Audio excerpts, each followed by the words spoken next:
वह इमानेंट ट्रुथ भी है और ट्रांसेंडेंटल ट्रुथ भी है। अब आप कहेंगे इमानेंट और ट्रांसेंडेंटल ट्रुथ का क्या अर्थ है?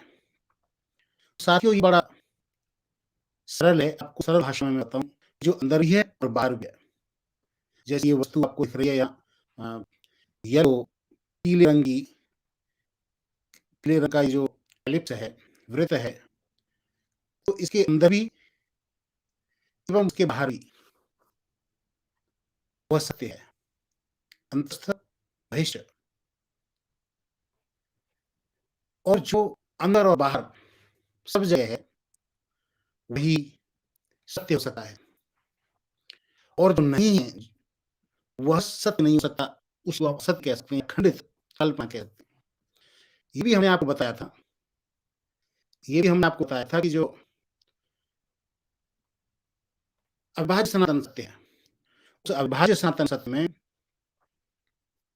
अविभाज्य सनातन सत्य में जब एक आता है हमारे शास्त्रों में, चाहे वेदों में आए, चाहे उपनिषद में आए, तो उस एक का अर्थ गिनती से नहीं लेना चाहिए। जैसे कि मोनोथीस्ट में एक करके लिया जाता है कि वो एक है, तो वो गिनती अर्थ होता है कि वो एक है, क्योंकि वो सर्वसमावेशी नहीं है, ऑल इंक्लूसिव नहीं है। वहां सब चिन्ह होने से वहां जो एक आ रहा है वो गिनती का 1 2 3 4 वाला।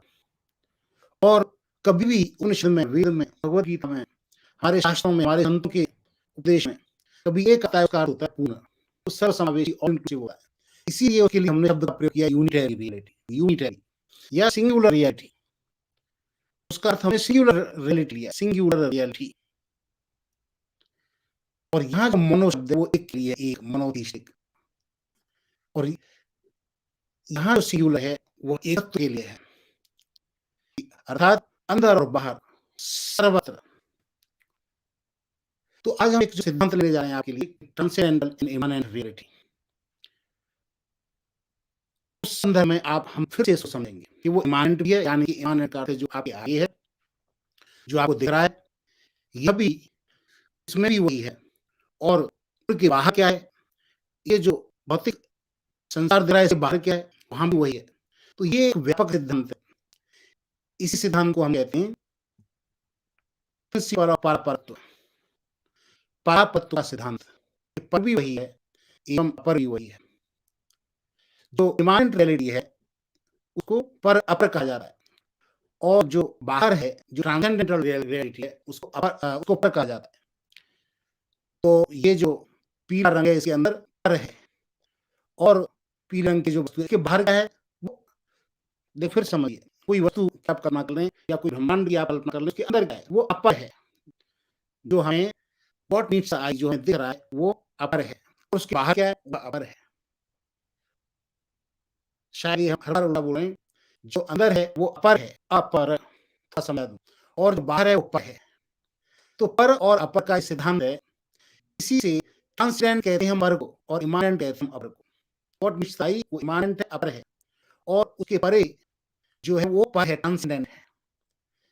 तो इस सिद्धांत को हम समझने के लिए कुछ उदाहरण लेंगे।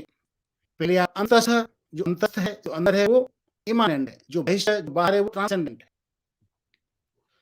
तो इसके लिए हम आपको भगवद गीता से पिछली बार बता चुके थे, और वेदों से, उपनिषद से हम आपको बताएंगे एको एव सर्वभूतेषु गूढ़ अंततः बहिश्च, अंदर भी वही है एवं बाहर भी वही है। एको देव सर्वभूतेषु गूढ़ अंतस्थ बहिश्च, ये उपनिषद कहती है। अंतस्थ अंदर भी वही स्थित है, और बाहर क्या है, बाहर भी वही है। फिर एक और आप कठोर निषद से आप देखिए, यथा एकयो अग्नि रूपम रूपम प्रतिरूपम भू तथा एकयो ब्रह्म सर्वभूतांतरात्मा बहिश्च, सर्वभूतांत, सर्वभूतों के अंदर, सर्वभूतांतरात्मा, सबके अंदर भी वही है, अंदर, और बहिश्च बाहर क्या है, बाहर भी वही है। ये कठोर निषद देती है। तो ये जो सिद्धांत वेदों का, यही हमारे समस्त संतों की वाणी में आपको मिलेगा। ये उपनिषद का सत्य है। जितने मध्ययुगीन संत हुए और उससे पहले आदि गुरु शंकराचार्य, बुद्ध आज जो हुए हैं, और उसके बाद में रामानुजाचार्य और सभी जितने भी आचार्य हुए हैं। फिर आप देखेंगे गुरु नानक हैं, कबीर हैं, तुलसीदास हैं, और मैं उसके नाम ले रहा हूँ, सभी संतों को दिखेंगे कि इसी सत्य का, ये जो सत्य है, सिंगुलर रियलिटी, इसी सत्य का वो बोध कराते हैं। तो एक वाणी में कबीरदास जी की मैं आपको बता रहा हूँ, कबीरदास जी की ये वाणी वही सत्य स्पष्ट हो जाएगा जो उपनिषदों का है। उदाहरण के लिए हम सब धारणा ले सकते थे, किंतु हम लंबा नहीं करना चाहते, इसलिए कबीरदास की वाणी को ले रहे हैं। हम समस्त तुलसीदास जी का, गुरु नानक का, ये उसी उपनिषद और वेद के सिद्धांत को ही बताते हैं, उसी को जीते हैं। तो देखिए कबीर क्या कहते हैं, बाहर कहूँ तो सतगुरु लाजय, भीतर कहूँ तो झूठा लो। बाहर कहूँ तो सतगुरु लाजय, भीतर कहूँ तो झूठा लो। यदि मैं कह दूं वो बाहर है तो सतगुरु लाजय, तो गुरु झूठा हो जाएगा। क्यों? क्यों? उसने तो अंदर ही दिखा दिया। और कैसा लो तत वैसा लो, मैं के भी कहूँ गंभीरा रो। ऐसा लो तत् वैसा लो, जो तत्व है, जो सत्य है, जो अविभाज्य सनातन सत्य है, वो कैसी है, मैं उसको कैसे कहूँ? ऐसा कबीरदास जी कहते हैं, अविभाज्य सनातन सत्य को मैं कैसे कहूँ? ऐसा लो तत वैसा लो, मैं की विधि कहूँ गंभीरा लो, मैं की विधि कहूँ गंभीरा लो। क्यों? क्योंकि बाहर कहूँ तो सतगुरु लाजय, यदि मैं कह दूं वो केवल बाहर है तो सतगुरु लाजय, सतगुरु की बात को मैं एक तरह से झुटलाऊंगा। क्यों? क्योंकि उन्होंने तो अंदर ही दिखा दिया, उस सत्य को उन्हें अंदर ही दिखा दिया। और भीतर कहूँ तो झूठा लो, और यदि मैं कह दूं केवल भीतर वो बाहर नहीं है, तो मेरी वाणी एकदम झूठी मानी जाए।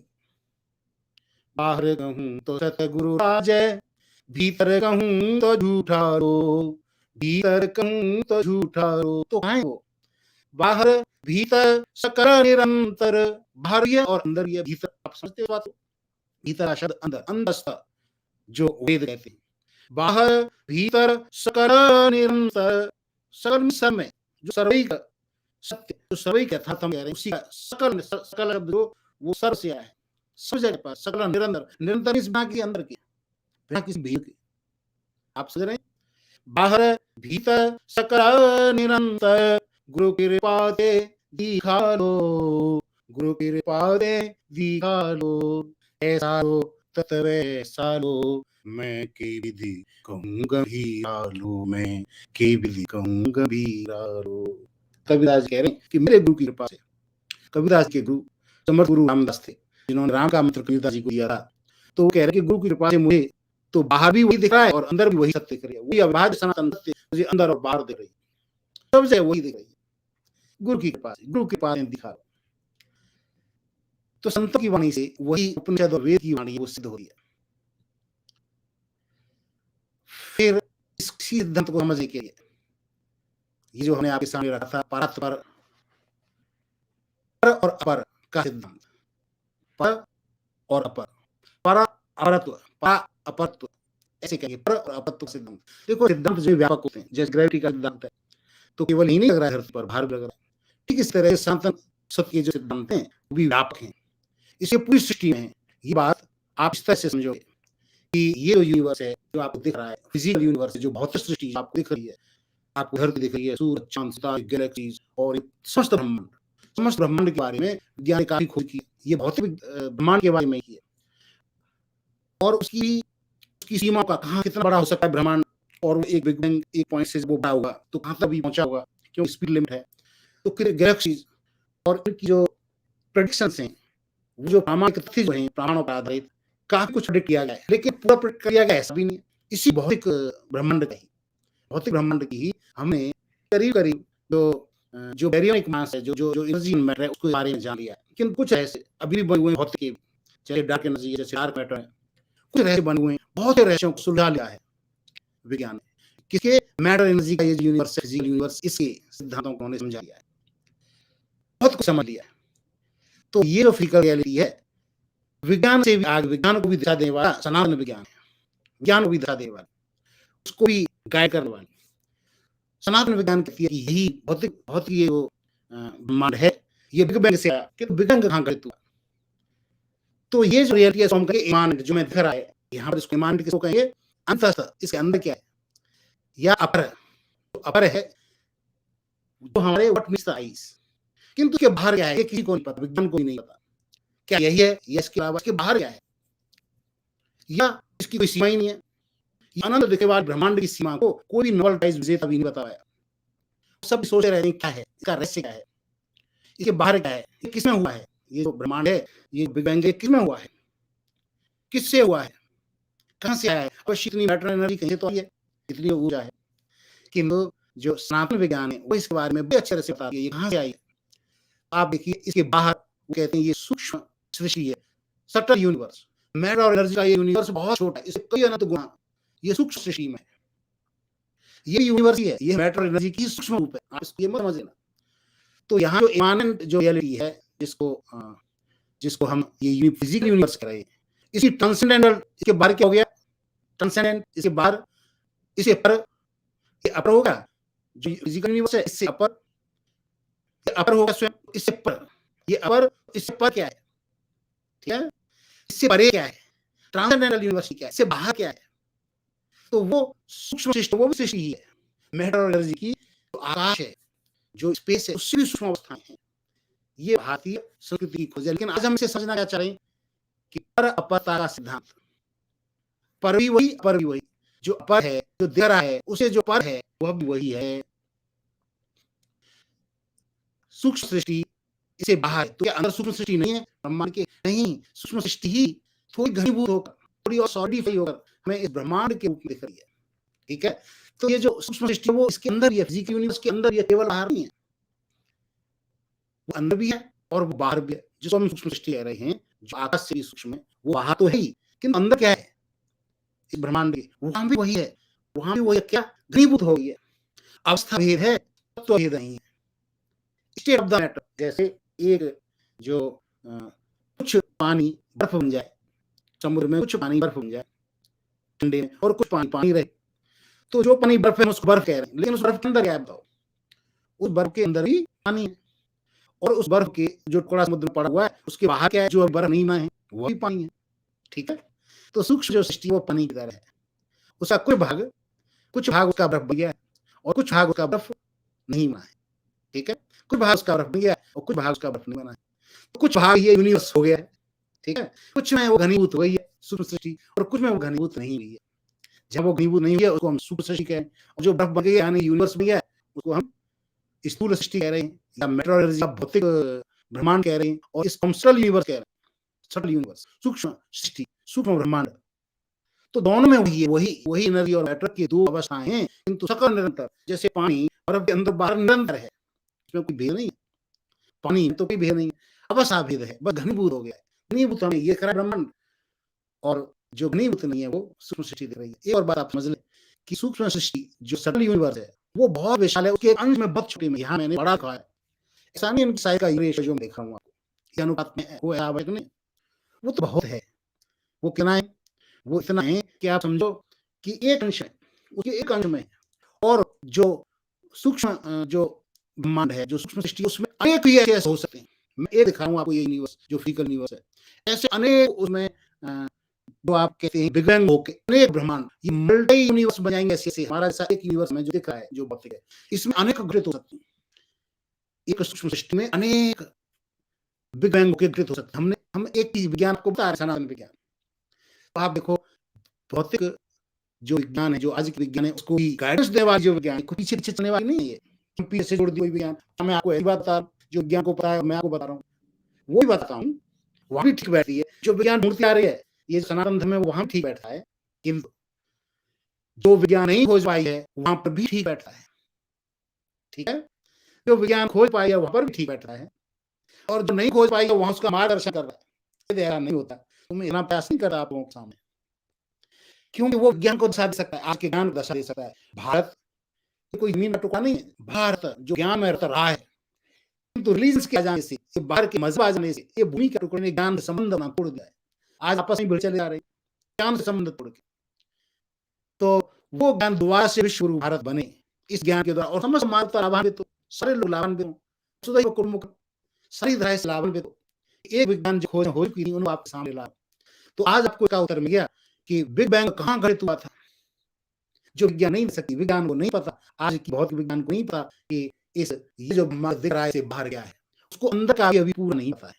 ठीक है, लेकिन सनातन विज्ञान कहती है कि ये सूक्ष्म ब्रह्मांड में घटित हुआ है। सूक्ष्म ब्रह्मांड क्या है? अरे ये जो मैटर एनर्जी आप यहाँ देख रहे हो, ये ऊर्जा द्रव्य आप यहाँ जो देख रहे हो, उसी सूक्ष्म अवस्था है। ऐसा मत समझो मैंने कोई बहुत बड़ी आत्मा परमात्मा की बात कर दी। ये कोई आत्मा परमात्मा की बात नहीं है अभी, किंतु यहाँ पर भी वो जो सिद्धांत था, क्या? पर और अपर। पर भी वही है, यानी कि सटल यूनिवर्स भी वही है, सूक्ष्म सृष्टि भी वही है, अपर भी वही है। अर्थात ये जो भौतिक जो सृष्टि है, जो ब्रह्मांड है, वो भी वही है। भेद नहीं है, अवस्था का भेद है, ऊर्जा का भेद नहीं है, वही ऊर्जा है। उसी सूक्ष्म ब्रह्मांड में से कुछ ऊर्जा में विस्फोट हुआ। इसको कई बार यहाँ पर तीसरा हिरण्यगर्भ कहेंगे। विस्फोट को हिरण्यगर्भ के नाम से जाना जाता है सनातन संस्कृति। तो हिरण्यगर्भ, ये बिग बैंग हुआ। वो जो बिग बैंग हुआ, उससे कुछ सूक्ष्म ऊर्जा घनीभूत हो गई और हमें यहाँ पे दिख रही है। ये पंचभूतों के रूप में आकाश, वायु, जल, पृथ्वी, सॉलिड, यानी कि सॉलिड, लिक्विड, गैस, ये हो गए, और एक हो गए आकाश और ऊर्जा। बस हो गए 5। ये 5 तत्व आपको दिख रहे हैं, ये जो भौतिक ब्रह्मांड है। तो ये घनीभूत अवस्था है इसकी सूक्ष्म सृष्टि की। अंदर भी वही है, बाहर भी वही है। इस सिद्धांत हम समझाएं, अंतस्थ बहिष्ठ, एक ही चीज दोनों में। ठीक है, बर्फ के उदाहरण से आपने समझ लिया। ये बर्फ बन, ये जो राउंड दिखा है, ये बर्फ बन चुका है। जो ब्लू में दिखा रहे हैं सूक्ष्म सृष्टि को, वो बर्फ पानी ही, मैं ऐसे समझ। और ये कहां पर है? उसी में। जैसे धरती, सूरज, गैलेक्सी सब आकाश में तैरते हैं, तो आकाश सूक्ष्म है। यहाँ पर भी आप देखोगे, जो सॉलिड है, जो पृथ्वी और आग है, उनके चारों वायु है, वायु मिल रही है। और वायु और पृथ्वी दोनों मिला के, जो गैस और को मिला के बाहर के मिलता है, बाहर आकाश है। ये सब आकाश में है। तो एक दूसरे से सूक्ष्म होते चले जा रहे हैं। ये सिद्धांत टूटता नहीं है कभी भी। जो पृथ्वी है, जो सॉलिड है, जितनी भी चीजें जो सॉलिडिफाई हो गई हैं, उनके चारों ओर कितनी गैसें हैं। ऐसे लगता है वो गैस में है। इतनी ये जो वायुमंडल पृथ्वी का बहुत बड़ा है। इतना वायुमंडल है कि पृथ्वी तो छोटी दिखेगी उसके अंदर। किंतु पृथ्वी वायुमंडल के साथ जो पृथ्वी को लो, पृथ्वी मंडल, उसको पृथ्वी मंडल कहेंगे कि वायु को ले लो साथ। ये सब कहां पर है बताओ? सब आकाश है। वायु और पृथ्वी से भी सूक्ष्म। ठीक है, तो सब आकाश में। अब ये पूरे आकाश को ले लो आप, जहां पर विज्ञान बात करना नहीं चाहती है, आकाश के बारे में बात करना नहीं चाहती है। हमने आपको पहले बताया था ये चीज। तो ये कहां है? वो आकाश है, पूरा ब्रह्मांड, ये सरल यूनिवर्स में है। ये सूक्ष्म ब्रह्मांड कह सकते हैं इसको आप। आप कहेंगे कि जो अटल यूनिवर्स है, इससे भी बाहर क्या है? ये प्रश्न आता है। स्वाभाविक है आपको ये प्रश्न। जो सरल यूनिवर्स है, वो कहां पर है? सूक्ष्म अवस्था ये यूनिवर्स है, वो कहां पर है? इससे बाहर क्या है? ये जिज्ञासा आप जगी। ठीक है, जैसे सनातन संस्कृति ने बता दिया, जो भौतिक यूनिवर्स है, इसके बाहर सूक्ष्म अवस्था है। इससे बाहर क्या है? तो इससे बाहर ये कारण सृष्टि है, कॉजल यूनिवर्स कहते हैं। कारण सृष्टि, कॉजल यूनिवर्स। और ये जो कॉजल यूनिवर्स है, जो कारण सृष्टि है, जो कारण ब्रह्मांड है, उसके एक अंश में ये सूक्ष्म ब्रह्मांड है। और सूक्ष्म ब्रह्मांड के एक अंश में ये भौतिक ब्रह्मांड है, जो आकाशाद। ये मैटर और एनर्जी की 3 अवस्थाएं हो गई। अब इसको ऐसे समझेंगे, आप ऐसे समझो कि कहीं आकाश में कहीं पर H2O2 है, हाइड्रोजन और ऑक्सीजन की बहुत गैस है, इकट्ठी हो गई कहीं पर। उसका कुछ भाग रिएक्शन करके H2O बन गया है, पानी बन गया है। तो पानी का समुद्र हो गया बहुत बड़ा। ठीक है, उसका कुछ भाग बर्फ बन गया है। वहां टेम्परेचर इतना कम है कि कुछ भाग उसका बर्फ बन गया है। तो आप ये समझ में आएगी, एक ही पानी की वेपर अवस्था है। ठीक है, जो H2, उसकी वेपर अवस्था आप देखो, वो बहुत ज्यादा है। वेपर अवस्था के अंदर में पानी की अवस्था, पानी के अंदर में वो बर्फ बनी हुई। इसी तरह से ये जो कॉजल सृष्टि है, जो सूक्ष्म सृष्टि है, और जो भौतिक सृष्टि है, कॉजल सृष्टि, सूक्ष्म सृष्टि और भौतिक सृष्टि, ये सब सृष्टियां हैं। ये यही मैटर एनर्जी की अवस्थाएं हैं। कॉजल जो है, इसको बीज रूप कहा गया है। कॉजल क्यों कहा है? कारण सृष्टि। देखो, यदि ये मैटर और एनर्जी जो यूनिवर्स है, जो हमें स्थूल में दिख रहा है, ये नष्ट हो जाए, तो सटल में से सटल रहे, और जो सूक्ष्म वो भी नष्ट हो जाए, दोनों नहीं रहे, तो कॉजल में से दोबारा से विस्फोट हो सकता है। और बाद में जाएगा कहां? जो अपर है वो पर में समा जाएगा, पर जो है वो उसे भी जो पर है उसमें समा जाएगी। ठीक है, लेकिन कॉजल कारण यूनिवर्स जब तक रहेगा, तब तक दोबारा से समा हुआ है, फिर से विस्फोट होगा, फिर से बिग बैंग होगा, और फिर से कोई सृष्टि बन जाएगी। ऐसे बनती रहती है अनेक बुद्धि। जैसे आप देखते हो, आप कब दलिया बनाते हो, जब दलिया बनाते हो, आप पॉज बनाते हो, हलवा बनाते हो, तो उसमें बुद्धदेव फूटते रहते हैं। ऐसे अनेक बुद्धदेव ब्रह्मांड में फूटे रहते हैं। ये सनातन दृष्टि है, सनातन धर्म की दृष्टि है। तो यहां से आपने समझ लिया कि जो कारण सृष्टि है, वही उसी का कुछ भाग बन गया, घनीभूत हो गया सूक्ष्म सृष्टि। सूक्ष्म सृष्टि का जो भाग है, कुछ घनीभूत हो गया, सॉलिडिफाई हो गया किसमें? इस भौतिक यूनिवर्स। ठीक है, तो आपको समझ में आई ये बात। और आप देखिए यहाँ, अब हम समझते हैं असली को, अविभाज्य सनातन सत्य पर जाते हैं। ये जो 3 अवस्था थी सृष्टि की, ये जो 3 ब्रह्मांड थे, और हर एक में अनेक हो सकते हैं। कॉजल में अनेक, सूक्ष्म हो सकते हैं, सूक्ष्म में अनेक, जो भौतिक यूनिवर्स हैं वो हो सकते हैं, हर एक में अनेक हो सकते हैं। तो वो सब के सब कहाँ है? ये किसमें है? पूरी सृष्टियां ये इसमें है, उसी का नाम है अविभाज्य सनातन सत्य, परम ब्रह्म, परा ब्रह्म। परः परात्, परात् पर, परः परात्, जो पर से भी पर है। तो इस चीज़ का कहीं तो अंत होता है, उसी का नाम है परब्रह्म। ठीक है? जहाँ ये होने लग रहा है। और इसमें देखोगे हमने यहाँ पर नाम लिख सकते, छोटे से अंश में ये सृष्टि है जो हम देख रहे हैं, और ऐसे अनेक होती रहती हैं। हम 2 करके दिखा दी, अनेक होती रहती है। यही सिद्धांत है अविभाज्य सनातन सत्य का। यही सिद्धांत है, अविभाज्य सनातन सत्य। तो आपको ये समझ में आ गई इमैनेंट, यानी कि ये जो सृष्टियाँ हैं, अब 3 सृष्टि दिखा रहे हैं, कलर से दिख रही हैं आपको, व्हाइट दे रही है, ब्लूइश और ये ब्राउनिश। वो जो 3 सृष्टियाँ हम ये दिखा रहे थे आपको, वो कितनी छोटी और तुच्छ हो जाती हैं। कहाँ ब्रह्म, परम ब्रह्म, उस अविभाज्य सनातन के आगे। इसके अंदर क्या है? इस सृष्टियों के अंदर क्या है? वही। समझ आ गई अब? अविभाज्य, ये विभाजन नहीं होता, निरंतर है, इसमें अंतर नहीं है, इसमें भेद नहीं है। हमें अपनी जो इमानेंट रियलिटी है वो भी वही है, और जो ट्रांसेंडेंटल रियलिटी वो भी वही है। इस सिद्धांत आपने समझ लिया अच्छी तरह से। तो इस दृष्टि से भी हमने उस अविभाज्य सनातन सत्य को आपके सामने रखा है। ठीक है? इसी को उपनिषद का एक और मंत्र आपको दे रहे हैं वेदों से, सर्व खलु इदं ब्रह्म। इसलिए कहा जाता है सब कुछ यह ब्रह्म है। अब सब कुछ यह ब्रह्म है, ये तो सृष्टि की बात हो गई। जो ब्राह्मण हम इतना नहीं जानते पूरा का पूरा।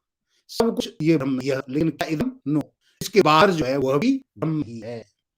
अंततः बहिष्ठ। इसलिए जब सर्व कहा जाता है, सर्वैव जो कहा जाता है, उसमें वो इमानेंट रियलिटी भी होता है और ट्रांसेंडेंटल रियलिटी भी होता है। ये बात आपको अच्छी तरह से समझ आ जानी चाहिए। ट्रांसेंडेंटल रियलिटी वही है और इमानेंट रियलिटी भी वही है। ठीक है? पूर्ण ब्रह्म, हाँ ये गोल्डन वर्ड्स ले रहे हैं, पूर्ण ब्रह्म। तो सर्व खलु इदं ब्रह्म, यह सब कुछ ब्रह्म है और उसके बाहर भी ब्रह्म ही है। तो यहाँ जो सर्व शब्द आ रहा है, ये मैंने समझाया, ये सर्वैक के लिए है, सिंगुलर रियलिटी, सिंगुलर। ठीक है? उसके लिए गिनती वाला 1 2 3 शब्द नहीं है, जो रीजन, जो मजहब यूज करते हैं, एक एक है, क्योंकि वो एक है। और भी बहुत चीजें, सृष्टि भी है, ये भी, लेकिन वो भी एक। आप समझ रहे हो? और जब सनातन विभाज्य सनातन सत्य आती है तो वही है, दूसरा कुछ एक नहीं है, अन्य कुछ है ही नहीं, वही है। इसी को कहते हैं सिंगुलर रियलिटी या यूनिटरी रियलिटी। वहां पर एक का अर्थ नहीं है गिनती के उसमें। जहां कभी एक आता है वो क्या है? सर्वैक ला लिया करो, सर्व खलु, सर्व खलु यानी सर्व एक, सर्व एक, सर्व खलु इदं ब्रह्म। ठीक है? ये हमने सिद्ध किया सिद्धांत आपको। अब देखो ऐसा नहीं हो, जो वेदों का सिद्धांत है, जो सनातन का सिद्धांत है, ऐसा नहीं हो तो क्या होगा? जैसे मैं फिर से उसी को ले आऊं, ये यूनिवर्स फिजिकली, आप कुछ और भी ले सकते, कोई भी उदाहरण से एक वस्तु और उसके बाहर क्या है, तो जो फिजिकल यूनिवर्स है और उसके बाहर बिल्कुल अलग तत्व है, इनमें अंत नहीं। ठीक है? अंदर कुछ अलग है, अंदर तो मैटर एनर्जी और बाहर मैटर एनर्जी है ही नहीं, वो तो कुछ अलग ही है एकदम से। किसी भी तरह से मैटर एनर्जी उसका संबंध स्थापित नहीं किया जाता, ऐसा मान लो कुछ और ही है बाहर। जो अंदर है वो बाहर नहीं है, अंदर का सच अलग है, बाहर का सच अलग है। मान लो, ऐसा मान लो, तो क्या होगा? आपको बता दें, व्यापक का सिद्धांत टूट जाएगा। ठीक है? व्यापक का सिद्धांत टूट जाएगा, अंदर कुछ और है और बाहर कुछ और है। व्यापकता का सिद्धांत टूट गया तो हम आपको बता चुके क्या होता है कि ये दोनों, जो अंदर है न तो वो व्यापक हुआ और जो बाहर है ना वो व्यापक हुआ, अविभाज्य नहीं हुए, विभाजित हो गए, खंडित हो गए। खंडित हो गए तो टूट गए, उनमें क्या हुआ? खंडित हो गए, जो टूट गए, उनमें क्या हुआ? वो व्यापक नहीं रहे, न स्पेस में और न टाइम में। क्योंकि वो व्यापक नहीं रहे तो समय में भी व्यापक नहीं रहेंगे। तो ये दोनों कोई एक दूसरे का क्रिएटर नहीं हो सकता। किसी में से हम ये नहीं कह सकते कि ये वाला उसमें से आया, वो वाला इसमें से आया। क्यों? क्योंकि दोनों ही कहीं और आए होंगे, दोनों टाइम में सीमित हो गए, समय में सीमित हो गए। आपको ये बात समझ आ रही? ये दोनों ही क्रिएटर नहीं हो सकते, हमें किसी तीसरी की खोज करनी पड़ेगी जहां से दोनों आए हैं। ठीक है? आपको ये बात समझ में आ रही है कि असत्य हो गए, खंडित हो जाने से, खंडित हो जाने से वो सत्य असत्य हो जाती है, केवल खंडित हो जाने से। ठीक है? खंड खंड में बटाने से जो सत्य, वो फिर सत्य नहीं रहते, वो असत्य हो जाते हैं। इससे हम बार बार लिखें, कोई ऐसा चढ़ाने के लिए लिखें, मजहबी हो, मौन थी जो उसके बाहर क्या लिखते हैं कि खंडित असत्य है। खंडित सत्य नहीं कहते उसको, वो खंडित असत्य है। खंडित हो जाने से वो सत्य, हम सत्य जो हमेशा हो, ठीक है, वो हमेशा नहीं रह सकता। तो आप देखो कि इमानेंट और ट्रांसेंडेंटल जो रियलिटी है वो अलग हो जाए तो वही, न ट्रांसेंडेंटल, न तो जो पर है वह हमेशा हो सकता, और न जो अपर है, जो इमानेंट रियलिटी है, न अंदर का न बाहर का, दोनों एक दूसरे को झूठा सिद्ध कर देते, वो हमेशा नहीं रह सकती। ये झूठ का अर्थ है। इसलिए दोनों कैसे आएंगे? बात समझ में आ गई आपको? इसलिए सनातन सिद्धांत को ही मानना पड़ता है। जब आप व्यापकता का सिद्धांत हम आपको सिखा के आए थे, अविभाज्य का सिद्धांत, कि स्पेस टाइम और एनिटी तत्व रूप से, आकाश रूप से और टाइम रूप से, कोई टाइम और स्पेस की बड़ी कल्पना हो गई, आप समझ रहे हो? जो फिजिकल टाइम और जो आकाश है वो अंदर देखे थे यूनिवर्स, बाहर बिल्कुल अलग तरह का आकाश, अलग तरह का समय है, ये भौतिक समय नहीं है। तो जब सनातन कहता है स्पेस एंड टाइम, उसका एकदम अलग अर्थ होता है, केवल भौतिक नहीं होता, उसमें भी टाइम एंड स्पेस है।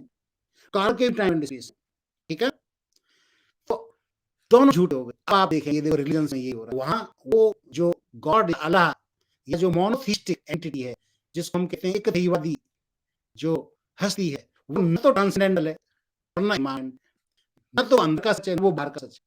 वो कहाँ है? वो बीच में लटा हुआ है। आप देखो वहाँ सृष्टि पर इतनी चांद सूरज सितारे चमके और ये हो गया, धरती हुई, तो बीच में कहीं पे ये हस्ती बैठी हुई है जन्नत में, किसी में, वो भी साथ में, वो कितनी बना लो।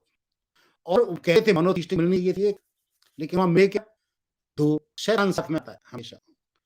मैं आपको बताता हूँ, by one get one free लेने चाहिए थे। अल्लाह गॉड की एक लेगा, एक का हम चाहते हैं, लेकिन मिलते हैं दो, क्यों? बिना शैतान के सृष्टि संभव नहीं है।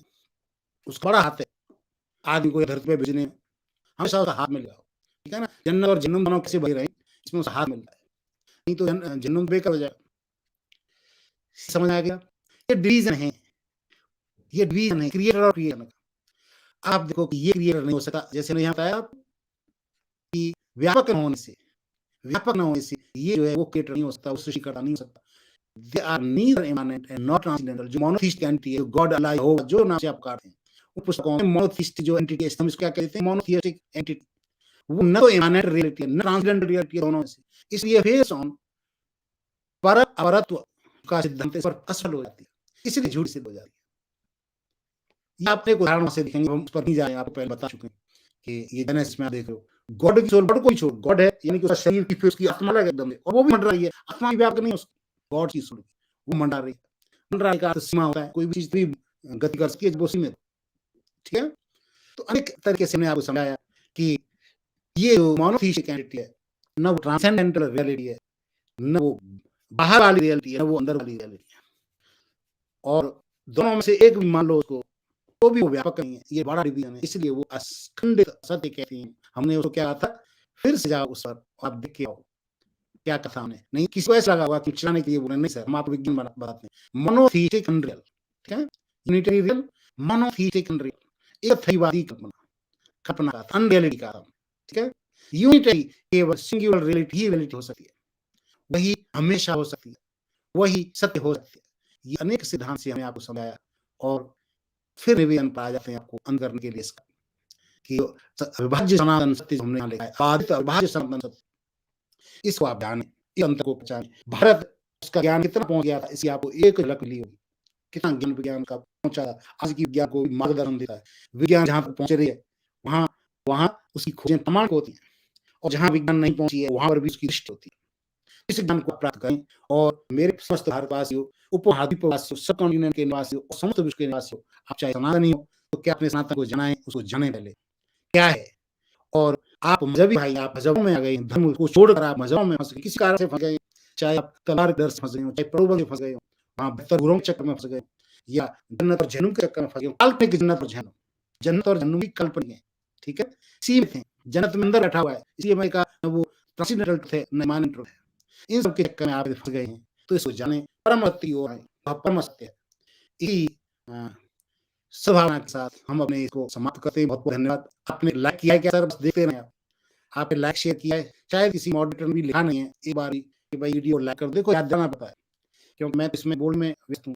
इसको लाइक कर दें, सब्सक्राइब करें, क्योंकि शायद जितने लोग आते हैं उतने ध्यान से सुन रहे होंगे कि लिखना भूल जाते हैं, मैं भी भूल जाता हूँ, शुरू में जाता हूँ, तो ये आने के लिए आप प्लीज इसको सब्सक्राइब करें, लाइक करें, शेयर करें। इसी के साथ हम अपनी इस गुफ्तगू को यहाँ पर समाप्त करते हैं, अपनी वार्तालाप को। बहुत बहुत धन्यवाद, आप जुड़े हमसे। और कोई प्रश्न है, कोई प्रश्न है तो आप लिख सकते हैं, हम उसका उत्तर बाद में दे देंगे। आज हम या हम एक दो दिन में फिर सैटरडे को उसको पूरी लंबी सैटरडे को तो लंबा कर दिए, ठीक है? तब चर्चा जाएगी इसके सिद्धांतों पर। तब तक के लिए बहुत बहुत धन्यवाद। Thank you very much, take care.